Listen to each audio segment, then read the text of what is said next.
Hi friends, എല്ലാവർക്കും പുതിയൊരു വീഡിയോയിലോട്ട് സ്വാഗതം. അപ്പോൾ ഇന്ന് നമ്മൾ ഉണ്ടാക്കാൻ പോകുന്നത് ഒരു നാടൻ മുട്ട റോസ്റ്റാണ്. ഇത് വളരെ എളുപ്പത്തിൽ ഉണ്ടാക്കാൻ പറ്റുന്നൊരു സംഭവമാണ്. അപ്പോൾ നമുക്ക് വീഡിയോയിലോട്ട് പോയാലോ.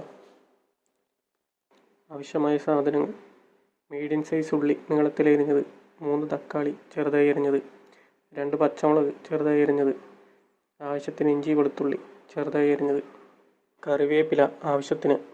അപ്പോൾ അടുപ്പ് കത്തിച്ച് നമുക്ക് പാത്രം ഒന്ന് വെച്ച് കൊടുക്കാം. അപ്പോൾ പാത്രം ചൂടായിട്ടുണ്ട്. അപ്പോൾ നമുക്കിനി ഒരു 3-4 ടേബിൾ സ്പൂൺ വെളിച്ചെണ്ണ വെച്ച് കൊടുക്കാം. ഇനി ചൂടായ എണ്ണയിലോട്ട് നമുക്ക് മുറിച്ച് വെച്ച ഉള്ളി ഇട്ട് കൊടുക്കാം. ഇനി ഇതിലോട്ട് ഇഞ്ചി വെളുത്തുള്ളി പച്ചമുളക് ഇട്ട് നല്ലതുപോലെ മിക്സ് ചെയ്ത് കൊടുക്കാം. ഒരു 3-4 മിനിറ്റ് എല്ലാം നല്ലതുപോലെ വഴണ്ട് വരുന്നവരെ ഇളക്കിക്കൊണ്ടിരിക്കുക. ഇതിലേക്ക് ഇനി നമുക്കൊരു 1/4 ടീസ്പൂൺ മഞ്ഞൾപ്പൊടി ആഡ് ചെയ്യാം. നല്ലതുപോലെ ഇളക്കി മിക്സ് ചെയ്യാം.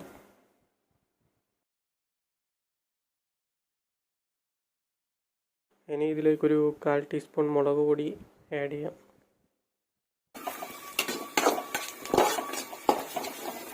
ഇനി ഇതിലോട്ട് ഒരു 1/2 ടേബിൾ സ്പൂൺ ചിക്കൻ മസാല ഇട്ട് നല്ലതുപോലെ ഇളക്കി കൊടുക്കാം.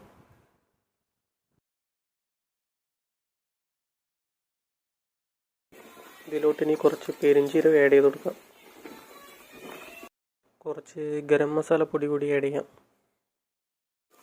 ഇത് നല്ലതുപോലെ ഒന്ന് മിക്സ് ചെയ്തെടുക്കാം. ഇനി ഇതിലോട്ട് നമുക്ക് മുറിച്ച് വെച്ച തക്കാളി ആഡ് ചെയ്ത് കൊടുക്കാം. തക്കാളി ഉടഞ്ഞ് കിട്ടുന്നവരെ നന്നായിട്ടൊരു 3-4 മിനിറ്റ് ഇളക്കി കൊടുക്കാം.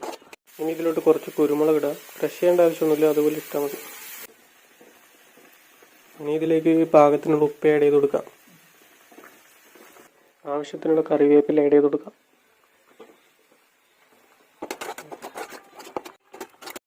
ഇതിലേക്ക് ആവശ്യത്തിനുള്ള വെള്ളം വെച്ച് മിക്സ് ചെയ്യാം. ഇത് 2 മിനിറ്റ് ഒന്ന് തിളക്കട്ടെ. ബോയിൽ ചെയ്ത് വെച്ച മുട്ട നമുക്ക് ആ ഗ്രേവിയിലോട്ട് ആഡ് ചെയ്ത് കൊടുക്കാം. അപ്പോൾ ഇനി ഇതൊരു പാത്രത്തിലേക്ക് മാറ്റാം.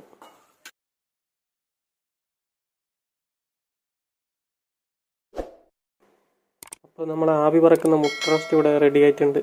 ഇതെല്ലാവരും ഉണ്ടാക്കി നോക്കി അഭിപ്രായം കമൻറ്റിൽ അറിയിക്കണേ.